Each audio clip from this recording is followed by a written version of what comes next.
I did not set out to ruin my sister's debut. Indeed, there were any number of things I deliberately did not do that day.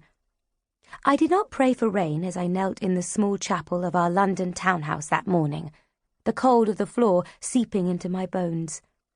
Instead, I listened to Mamma's petition for successful spells and sunshine. Peeking through my lashes at Catherine's smug face, I yearned to ask for disquiet, disorder, and torrential downpours, calamitous words that might have eased a little the restless crawling in my heart. But I swallowed the words unsaid.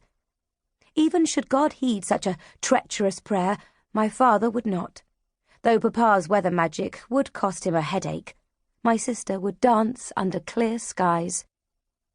I did not argue with Catherine when she banned me from the ballroom where she and Papa laid the final grounding for her illusions while Mamma supervised the servants. "You'll break my concentration and spoil my spells," she said, though it had been years since I had spoiled anyone's spell, accidentally or otherwise. But then I did not go to the schoolroom, where I was expected to improve my sketching while my brother James studied his Latin. Instead, I lingered, Mamma would say loitered, in the lower hall, watching the servants scurry back and forth with their brooms and buckets and cleaning cloths, in feverish preparation for the ball. I did not rest, as Catherine did. Because of those omissions, I was in the hallway when Lord Frederick Markson Worthing came calling. I heard Freddie's signature knock, 2 short, 3 long, and my heart leapt. Barren reached the door first and set me a cross look down his long nose. He accepted a small white visiting card from Freddie, and I slipped into the open doorway.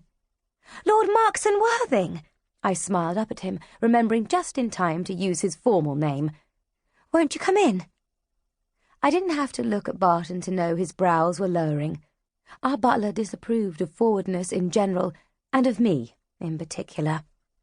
Freddie returned my smile, his gloved hands tightening around the bouquet of roses he carried. "Thank you, Miss Anna. Only for a moment. I don't want to leave my horses standing too long in this wind." In truth, Freddie had no need for horses. As Illuminate of the Order Lucifera, he could compel the carriage with spells.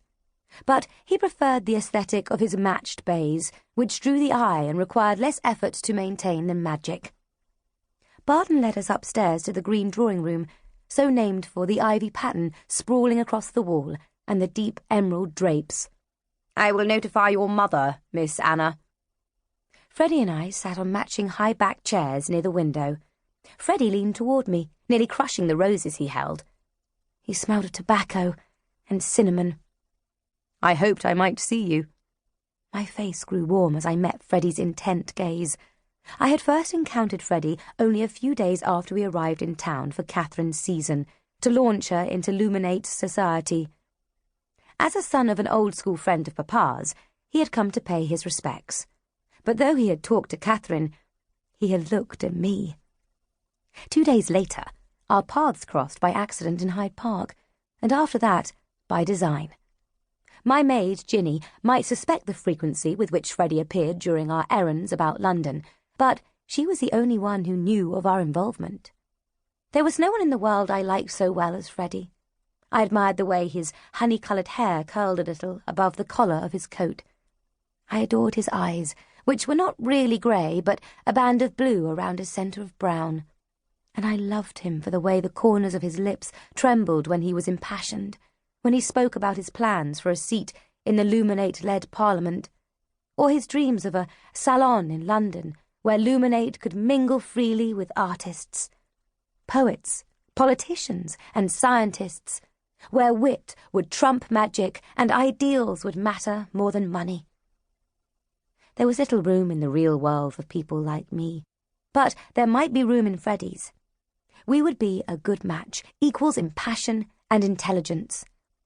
I would bring the money his family lacked. He would provide the magic I lacked. "I have something I want to say to you. Will you be at the ball tonight?" "I am not yet out," I reminded him, "and Mamma does not trust me around magic." "Then meet me. In the herb garden. At midnight." The heat in my cheeks deepened.